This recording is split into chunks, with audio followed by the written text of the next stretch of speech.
Hey, it's Blasto Mike, and today I have Dave and Tony from GraveReign. But before we get to that, I got the misunfortunate news that my friend Ryan Almighty, people might know him because he did the ash paintings with Marilyn or with Manson's ashes when he passed away, and he's known for doing blood paintings and things like that. And he was part of my show, Hanging Out of the Box. Passed away this morning, and it's hit me pretty hard because I talked to him last week and we were supposed to do an interview, but he got put in the hospital and he wanted to do it, but I didn't want to do it because I didn't want people to see him in that type of a situation in a hospital gown. And that he's the second person from Hanging Out of the Box to die this year. Jonathan Tiersten, who was a little boy in sleepaway camp, was a co-host with us on the show, and we did shows all through the pandemic. And I've got a lot of them that I'm going to try to put together when I learn how to edit.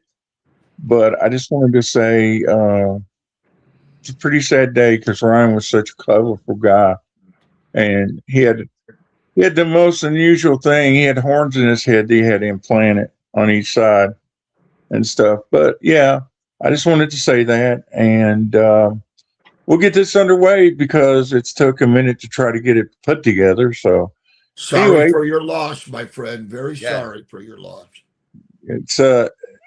it's horrible when people die, and I know you weren't, I know that you took the place of Ross the Boss and Manowar, but I know that it hit you Many years hard. ago. I Yeah. know that it hit you pretty hard, Mr. Shankle, when he Yeah. died. And Oh, yeah. We were good friends before I was even in Manowar. Ross and I were good friends, and we just lost him. And many benefits are going on for him to get involved in. But, like anything, you make the most of life while you can.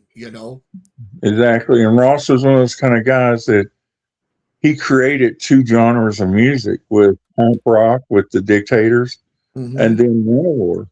There was not really a band He like started that. that band, Manowar. Yeah, I mean, so you know, to see him pass away and to see, people reach out. I mean, it was national news, and most people in the metal industry don't get national news, and he did. So it Of showed how much course. people really loved him and Course, in the stuff. metal industry, anybody that's anybody in some way or form are going to have fans and people with respect, family members, friends, fans all over the world. People will reach out, just not nothing. And he was certainly not just nothing. Again, we did 6 records with Manowar, and we were friends before that. We met during the Fighting the World time. And then I came in right during the mixing of Kings of Metal and was already writing the Triumph of Steel as we were preparing the tour for Kings of Metal. So one thing rolled into another, and Mhm. God rest his soul, and he'll never be forgotten. No, I don't think you will. Yeah, But no. anyway, so let's talk a little bit about Grave Rain. That's the reason why we're here. Mhm. I have to say, Tony, your vocals are absolutely amazing on them. Thanks, man. And, it's one of those things you look at a person, you go, that guy can't sing that way, can he? It's kind of like looking at Neil Fallon from Clutch.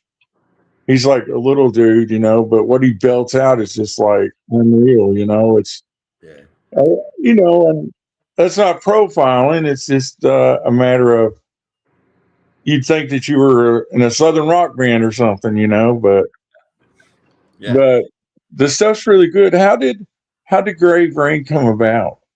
So I was in a band called Veilside that I fronted for many years. Dave even helped us out.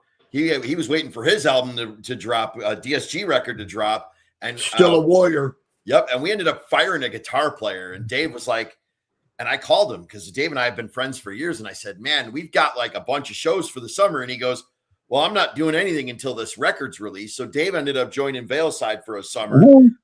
I believe we ended our run at the Farm Rock show. We opened for Queensryche, and Dave is friends with Parker Lundgren, who was the guitar player at the time, because Parker had played on Dave's album and Dave had played on something for Parker. So, Mhm. long story short, we had always kicked around the idea of writing together, and then my bass player passed away right before the pandemic. So then Dave called me and he said, I was going to go to Argentina. He was in a band down there at the time called Fionor. Shout out to Gus. And so basically he said, I was going to go down there and do some shows. Everything got canceled because of this damn pandemic. So he and I started writing. I was going to retire. And so we started writing, and we just did a song or two together. And I called him up one day, and I'm like, this is really good, man. We should just keep going. So we kept writing. The guy that I work with in the studio fronts a celestial death metal band called Mechana. And Joe has been a kind of like the third member with us, for Dave and I, as far as like sounding board and helping us work stuff out. And so long story short, Joe, about 4 songs in, went, you guys are in the middle of a concept record. And we were like, yeah, it does kind of seem like that. So we storyboarded the rest of it out, and Destination Aftermath came the next year. Became to be what it is. And building upon the songs and the ideas we had for the image behind it, that's when I, wrote the song with Tony, On the Wings of Fafnir, and then had one of my signature guitars through Viper, Jeff Heitman, we built and had the whole entire paint that I bought this artwork for Fafnir to be painted on the guitar. And it was hand done by Bo Pittman, and he did a phenomenal job. Now you can get the guitar still. I've sold many, thank God for that. But it has a wrap around it, and you would not be able to tell if it's hand painted or a wrap on some of the ones that have been sold. So I'm happy for that, and many more to come. And that's one of the songs we wrote, was On the Wings of Fafnir, because I had that guitar painted with that. And that's how Tony and I work. He'll give me an idea, something he's thinking in his head with a title, or I'll give him an idea with a title, and I'll start writing the music of what sets in my mind that will set the tone for that type of song. Moving on to the new record, Icon of the Accursed, I said to him, you know what? Let's just shift gears for a minute here, and let's do the next record about things that have really happened in life, people that have really done bad things. People's made movies about them. We'll just turn it into song. Genghis Khan, Jack the Ripper, Dahmer, these things really happened. We just turned it into brutal music. So this is how, when I gave Tony that idea, Tony's very good at going, okay, Jack the Ripper, good title. Oh, Genghis Khan. And he'll storyboard everything out, and we'll do a lot of investigating and reading up on what we're going to sing about, because that puts him right in the picture of what happened, for what lyrics to use around the music I'm writing, that we agreed that fits what's going to be right. Like, what makes Jack the Ripper that song versus Genghis Khan? Well, when I started writing Khan in my mind, I knew what kind of music I wanted that to be. And I share always bits and pieces of each song with Tony, so we can go a little farther, or do this or do that. Okay, I'm going to do this, do that, you do this. And we work together so well, like a well-oiled machine, that it just works beautifully. I have a question for you, Mr. Shankle, first. Mm-hmm. Do you have that guitar there with you that you're talking about? Yes, I do. Let me grab this. My babies are never too far from me. Uh-huh. Well, it was funny because I told Dave I wanted one of the prototypes in the will. And so I've got a company that builds this in little model scales. He does them for a lot of people. And there it is. Oh, that's nice, man. What kind of guitar is that? And you can see Fafnir. And this, all my stuff is custom handmade, super cutaway, that I've done long and many years before I was in Manowar, that, you couldn't buy guitars like that. Now a lot of guitars, some of them, companies and these guys that are, luthiers on their own, are building guitars with cutaway. But see, when you slide up, This was Jeff's idea to have that little ramp Yeah. like that. So when you slide up, your thumb comes right up, and all the problem areas for me, they're cut out of the way. So I could get all the way up on that low 7 string, and nothing's going kink, kink, and in the way. So I can just whip around and shred and, wake him It's a up, and then he beautiful, can it's go a kick beautiful people's guitar. ass. And It's a beautiful then I guitar. could stab your ass. Thank you. The DS shred machine. Yeah, So 7 my string. my my And song. I got a black one like this, but this is the Viper. And everything I've used for years: Ernie Ball strings, EMG pickups, my own custom Kaler with the Dave Shankle shred bar. Because as you can tell, it's not shorter and got that little curve to it like some other tremolos. And I just like it longer. And this is, I think, locking jack. So if you're playing and if you're using a cable, most of the time I'm wireless, you can't step on it and move your guitar and the cable falls out. You look like a jamoke and a crumb. That doesn't happen. Always So remember, you got to push that button to pull the guitar cable out if you're using a cable. And all mine have these locking jacks like that. And I got my new Super 8 string coming soon. That's multi-scale, 23.5 inch on the bottom and 25.5 on the top. So it can be tuned to standard tuning, because some of the other bands and some stuff I'll be doing with Tony, standard tuning 8 string. But I don't use a low F sharp. I have a bass player in a band. So, and we tune normally a full step down. My other 8 string that I have is tuned a full step down, and it's a high G with the low A. The new 8 string will be standard tuning with the fan fret in, because you cannot tune that high A string to A without having a shorter scale. So I'm getting pictures of that one done and painted soon. So then I'll have one at A440 that's designed for that tuning. And then I have my main other one that's full step down for GraveReign to brutally melt your face and crush you. so my And that's question the for you, soft Tony. side of the music that we do. So my question for you, Tony. Can you give us the titles of the new album, which actually, at the time of this interview, comes out today, Yeah. and all that? What are the titles? Okay, so the first album is called Destination Aftermath, and the one that came out today is called Icon of the Accursed. What are the song titles?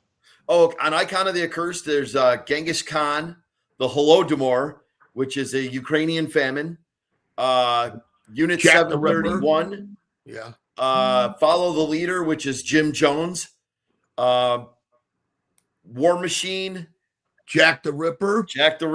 Escape from the Oxford Apartments, which is Dahmer. I wrote Right. that from Tracy Edwards' perspective. He was the guy that actually got away. Yeah. The Prosperity Oh, yeah. Gospel. And Last Words of the Condemned, I believe, is and I think that Yeah. covers the originals. And then we have one of my So- classical guitar pieces, Classical Gas. So did you watch the Netflix Dahmer before did, you actually. did that? I did.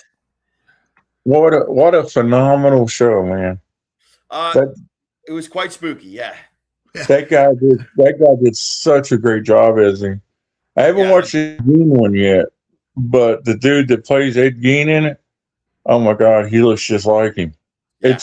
It's so weird that we have, and this goes into a question, that we have such a fixation on serial killers. I mean, like me, for instance, I really love to watch stuff about the Green River Killer, Gary Ridgway. Mine was BTK. Dennis Rader. I found that fascinating. Yeah. What about you, Mr. Shankle? What's that? He's asking if you got into serial killers. Oh, What well, was how your serial killer? I'm not into them, but I'm intrigued by the minds that these people have to do what they do. And like Jack the Ripper was never caught, Yeah. and Genghis Khan, how he was, that this is completely different time frames, but their minds are just in this is what you're going to do, or I'm going to kill you and kill your family, and this is it. And that's what they did. Jack the Ripper had to have been one hell of a smart son of a bitch and mental to do what he did and be clever enough about it to never get caught. So they claim to this Let day. me clarify that point, actually, Mike. Let me clarify that point. Okay. One of the things that Dave and I, when we started out, we didn't want to do an album of serial killers. Right. We kind of felt that pond has been fished in already. So what we really were, but obviously we were looking at the human condition that is evil. So Genghis Khan wasn't a serial killer, but he killed 11% of the world's population during his time. Jim Jones wasn't a serial killer, but he killed 900 people. So that's evil, man. And if you listen to the death tapes, they're not only creepy as hell, they're evil. So Dave and I did not want to start out with let's write an album about serial killers, because that was almost low-hanging fruit for us. And the other thing we didn't want to touch was the Third Reich. That's also been fished through a bunch too. We wanted to look at stories that were real, not lore, so that's why we didn't do a song about Elizabeth Bathory, who killed virgins and bathed in their blood, because that's more urban legend than real. Jack the Ripper was real. Dahmer, real. The prosperity gospel is a real thing. That stuff really happened. We wrote about, and if those that have listened to the whole record and those songs, these pieces that are in the song from the news people are actually taken from the actual reporters at the time that were there on the scene or afterwards that spoke about it. And the letter for Jack the Ripper that was claimed he sent to the police. I mean, all that is being written in what we talk about as a story in the song, in the lyric video. Our first lyric video is Jack the Ripper. And I used his letter in the pre-chorus of the song. So the letter that he wrote to taunt the police, we actually had to give Jack the Ripper a writing credit because we used his letter as the pre-chorus to the song. Well, let me ask you this, both of you. Do you think if Jack the Ripper was in this day and time, he would have got caught? Absolutely. Yes, 100% is a game changer. It's a whole different thing of what technology was back then to what these investigators, police people, and the people that are just crime scene experts would have caught that guy. And it would have been a lot harder for him to do what he's doing now than he did back then. I believe that. But that's why he's who he is during that time and around the state fair, and that worked for that crazy, whatever you want to call it, different time, different thing. Just like Genghis Khan, we still have those people of this today. They're just in a different image, a different world. They're playing in a different way. Unfortunately, we still do, and probably always will. Unfortunately. Well, serial killers had their heyday in the 70s. That was their heyday. Yeah. You bring up a good point when you say that, because I just rewatched the Green River Killers story with Tom. I forget his name. He's the cop, and he killed all these people, but they couldn't figure out why or who he was in the early 80s, going into the 90s. And he stopped killing for like 8 years, I think.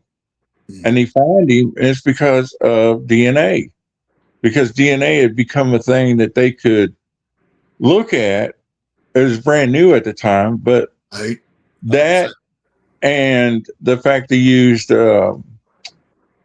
what's his name, Ted Bundy, to profile him, is how they found him, So it's wild how technology has solved a lot of mysteries over bunkers and DNA, and he might have got away with it if they wouldn't have known about DNA at that time. Yeah. And they've gone back. I mean, that's a good point you brought up, is years and years ago, as you said, DNA and the investigation and the technology we have has gone back and solved some murders from 10, 15, 20, 30, 40 years ago because they have the evidence that they can go back in and search and go, now we can prove you were there or you did this or here's your DNA, whatever. You don't hear about it as much, but when it was first coming out, they were going back and solving crimes then, and that was a bad deal for the people that got caught because they thought they were living free, and all of a sudden that ended for them very badly. Yeah, but in America, I don't want to say just America, in the world, there's cameras everywhere now. Yeah, There's people that talk everywhere. Social media is such a huge thing now yeah, that, it is. that it'd be hard not to be found. But I want to move on. So, did you all record this in the same studio together, or did you all send parts, or what? So Dave's got a home studio and records most of his stuff at home.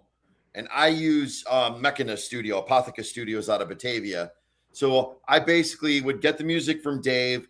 I'd sit down, do whatever edits I thought needed to happen to the music, lay the vocals down, send those to Dave. Dave would come back and go, that's a hit, or hey, move that up, move that down. We're kind of we would work back and forth with each other before. And then I'd go back in, and once it's settled, then we move on to the next song. And then once we had a group of them, Dave would come down. We'd sit in the studio together and mix and master those and then go to the next set. So you all were in the same room recording stuff. Yes. Isn't it amazing? Isn't it amazing that technology lets you take a song and send it to somebody else, send it to somebody else, send it to somebody else until it's done? Yeah, Milwaukee, and I'm in Chicago. We do a lot of the mixing and pre-mastering ourselves with Tony and I.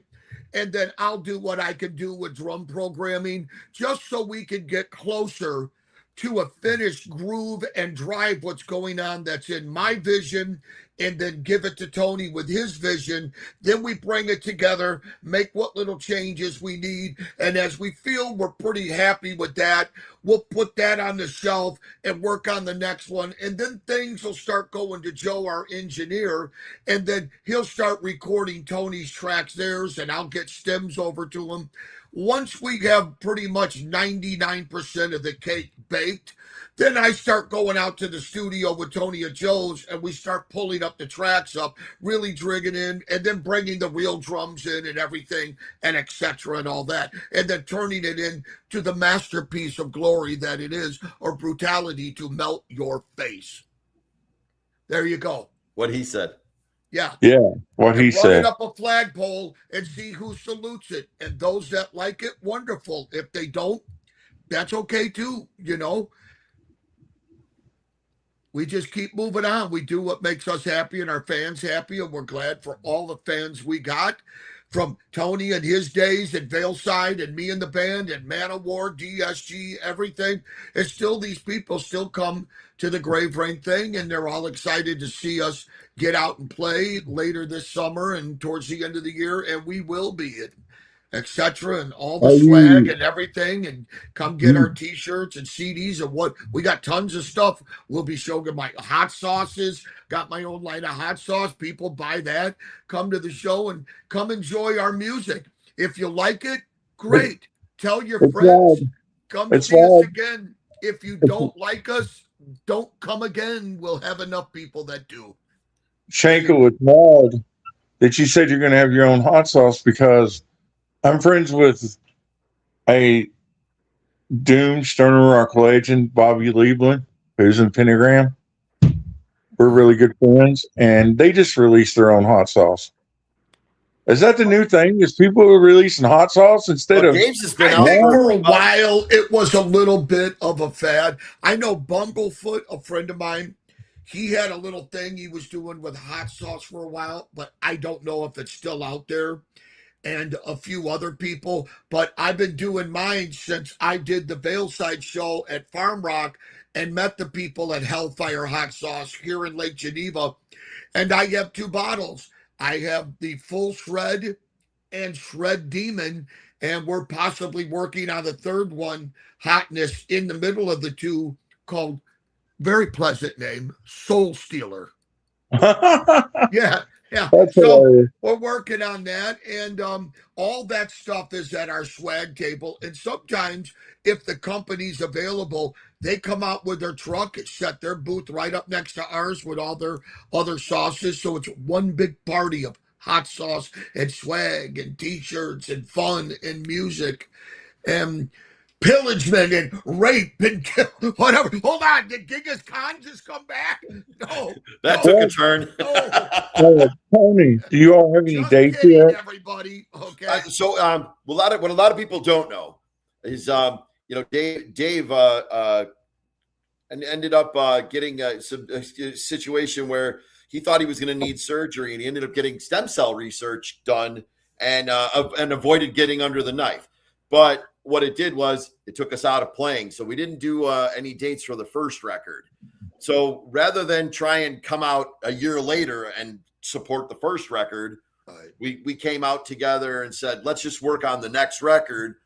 Dave's healed up, so once we'll start rehearsals soon, and then we'll kind of book out. But now we at least have 2 albums worth of material to pick from as well, because the first one we were kind of pigeonholed. We could only play the first album, and Right. this one we've got now. Between it, we've got 24 songs that we can play, and obviously for us, and our songs are longer, which is why we don't do vinyl. But so with the longer songs, it gives us more selection to choose from, and I think it'll help us in the long run as far as the live show goes. So how can people reach out to you all to buy merchandise or to Right to our website, which is the GraveReign.com. Yep. It's got the bios of everybody that's in the band, pictures, links to most or all of our endorsements, all our swag for Destination Aftermath t-shirts, CD, Veilside CDs, all 3 DSG CDs, Hot Sauce, Theonore CD, my buddy Gus, and other little trinklets that we have and more stuff that we'll be bringing. And the new CD is available there. You could buy it in package deals or just the CD. And one of our songs is up there on our playlist in the website, which is the Holdemore, isn't it? I think that's the one that's up there, which is also known as the Hunger, because that's what that means. Because I could never pronounce that word. You never I just could. said the Hunger. Okay, there you go. So Well, that's where you can so order interesting. stuff and listen to that song. And eventually the stuff, it's all up on Spotify now and other social media digital platforms you can go listen to and buy it and download it from there. But it's all over Spotify, both the records, Destination Aftermath, Icon of the Accursed. And if you live through it, then you can come order a CD, because it's not for the faint of heart, either one of them. It is powerful, epic symphonic metal and a storytelling. And it's what we do for those that like what we do. There you go. Well, I gotta ask you before we go. What do you think of digital opposed to physical product? So I'll give it to you in the simple dollars and cents terms. There's 2 answers to that. Yes, and exactly. Tony knows them both. So I'll let him tell you. The first answer is in dollars and cents. If you play a GraveReign song on Spotify, I think we get 0.00016 cents per play. So if you really like and enjoy a band, don't go listen to them on Spotify unless you're in your car, and that was what makes it easier. Hey, I'm going to listen to my Spotify account. But the band doesn't really make their money there. You got to support them, because the CD is where you actually make your money. The physical media is where you make your money. That being said, the second answer to that is the digital world allows us to get out and share it with everybody, because people that it doesn't, there are a lot of people who probably listen to this going, never heard of GraveReign. We understand. Go and check it out. We think you're going to like it. It's great melodic power metal. And I think that it does give us the avenue to get out and, play. You can play in anybody's living room now. It doesn't have to be somebody local. That's one of the things I like about it. The barrel of crabs mentality gets a little tough. There you go. the barrel of crabs mentality gets a little tough. It's super hard to you kind of assume that I've written great songs. The cream should rise to the top. Unfortunately, it doesn't always work that way. You know, there's just so much inundation that and hot sauce. There you go. Full thread. That's the answer in a nutshell. Those are the two sides of that demon coin. Will blow your mouth off. For you people, you can get those at the website.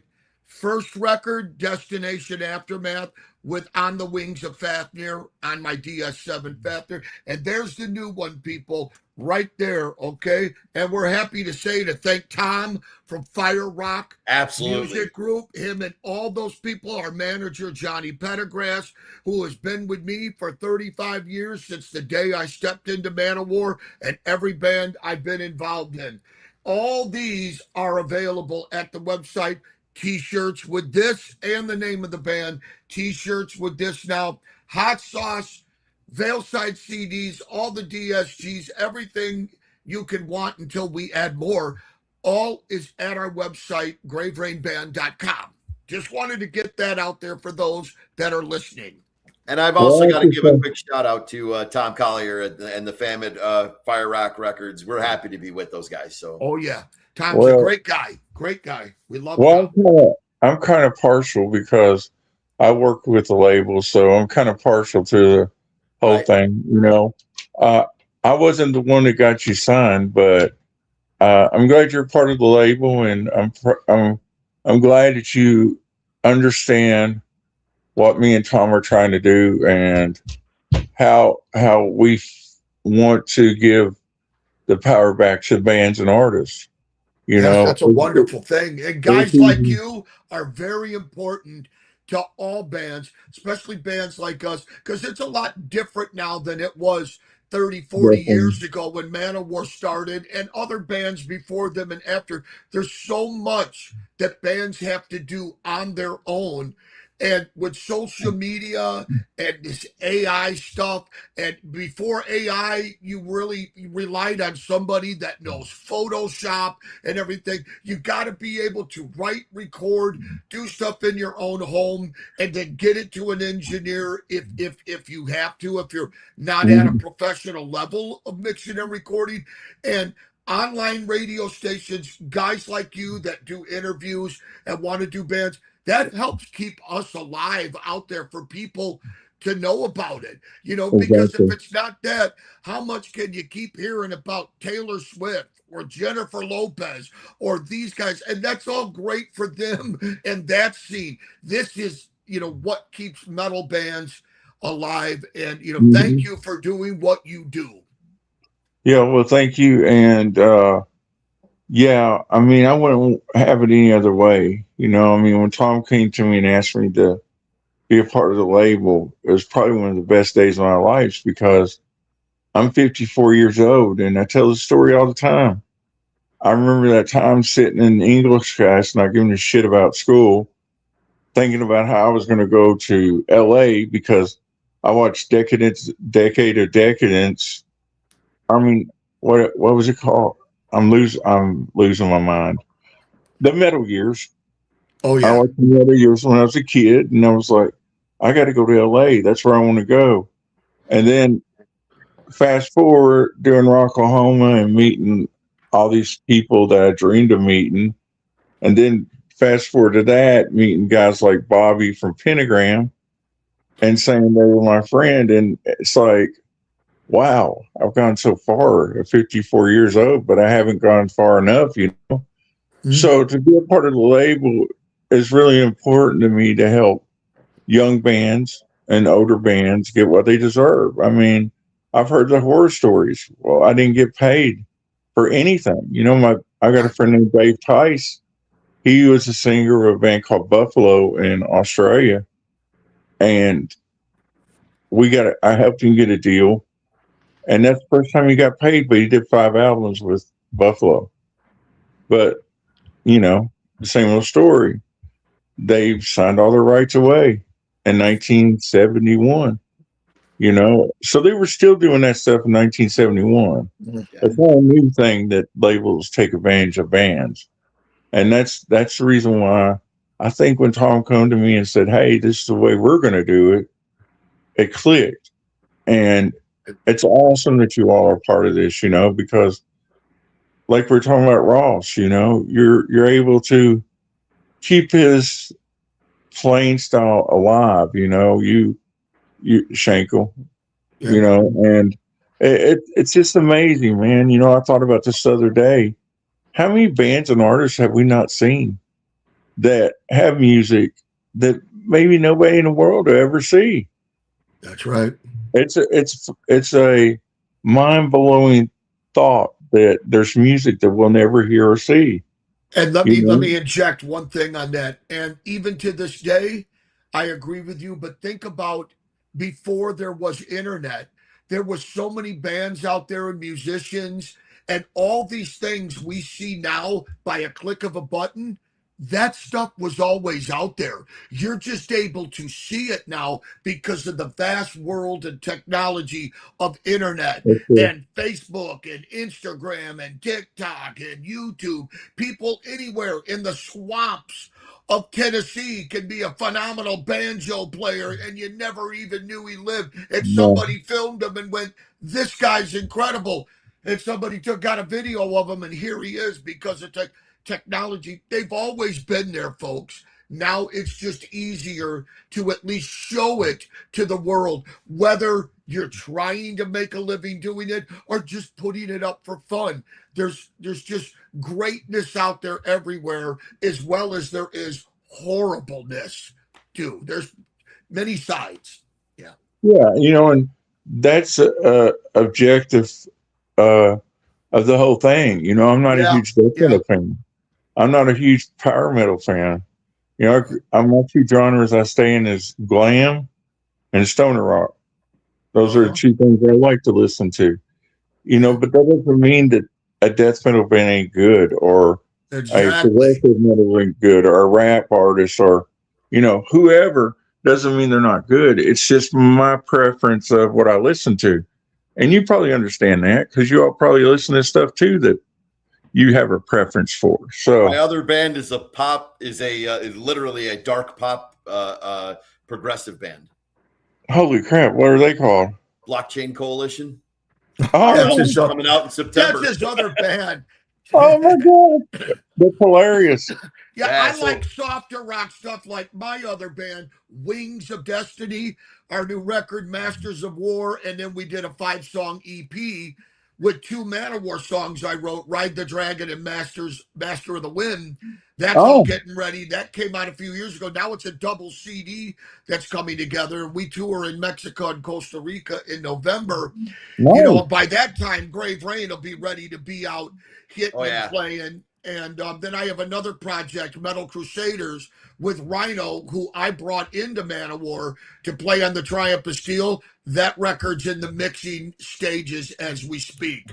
So many projects we're in, and it's all good. But like I said earlier, You have with to. me and Tony, we are just so locked in with a well-oiled machine that we can read what each person's going to say next. The moment I send him something, I think I know where he's going with that. And Tony will come to me and call me, and I'll go, I know where he's going to go. That's how well we work together and make our music for what we like, what we do. And speaking of, Dave's got 2 solos on the new Blockchain record when that comes Yeah. out. So he helped me write one of the songs. Yeah. Well, you got to be like that. You got to be in all kinds of different bands. Oh, I don't know yeah. if y'all know. Do you all know Alex Kane? Yeah, I Yeah. love Alex. Good dude. Yeah, we He know was in a Alex. band Grew called up Life, with him. Sex, and Death out here a long time ago. Yeah. Well, Alex, we met him at. We were at Texas Hippie, and this band was open. And I can't remember what the name of the band is. It's one of the bands he plays with, but not all the bands because this guy told us, he's like, well, it's like this. So I'll go out with this band, then I'll go out and do stuff with Donnie from Enough's Enough. Then Right. I'll go out and do stuff with Chip from Enough's Enough. And then I'll go to this band and do this. He goes, if you do it that way, you're on the road all the time. You're always making money. And, you mentioned that you have package deals on your website. Alex is all about the package deal. Yeah, we You bundle know? everything. Yeah, he's all about the bundle, you know. He's all about selling stuff because, you know, after during the show he was selling stuff of his band, and actually he was doing LSD stuff too. So, you know, when I met him, it was a pleasure to meet him because I knew him from LSD, you know, and I'm a huge Donnie V fan, and he works with Donnie all the time, and you know, like I said, it's amazing, man, when you get in this business and the people you meet and the people that, you know, that you consider friends and then family, you know. So Tom Collier is my family. He always will be. He's one of the greatest people I've ever met in my life. He cares about music, he cares about the people, and this label's going to blow up one day. It's really going to blow up one day when people get in their head like you all did. Wow, wait a minute. I don't want to take money up front. I don't want to be owing a label money, and I can do it myself. Well, we make CDs anyway, so why not do it, right? There's nothing to lose. I mean, in this situation. Right. So, exactly.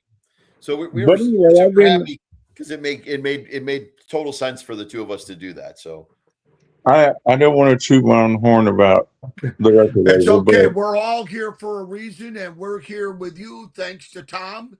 And hey, Dave, let me give a quick shout out to Mick Lucid, Yep. Michael Ray, Hey. and Jack.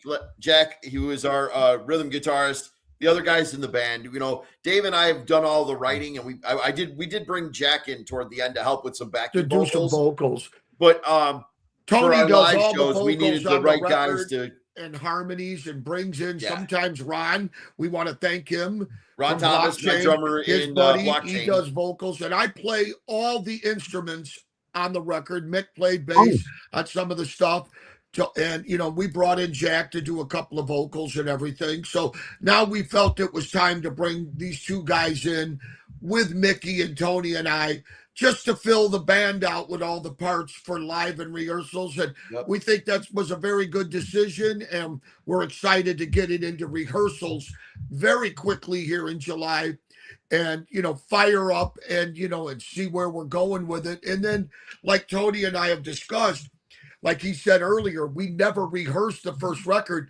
Now we got, thank you again, 2 records to choose material from to decide what's the best fit for the band live versus exactly what's on the record. And most of it we can play, but it's like anything. We get in, kick the dust off the shoes, and what really takes hold of the band and go, yes, yes, yes, or no, no, no. Yeah. Yep. For live. Amazing. Yeah. Amazing. Well, it's been good talking to you guys. You too, buddy. And give me just a minute, okay? Pleasure's ours, man, and we hope to talk to you again soon.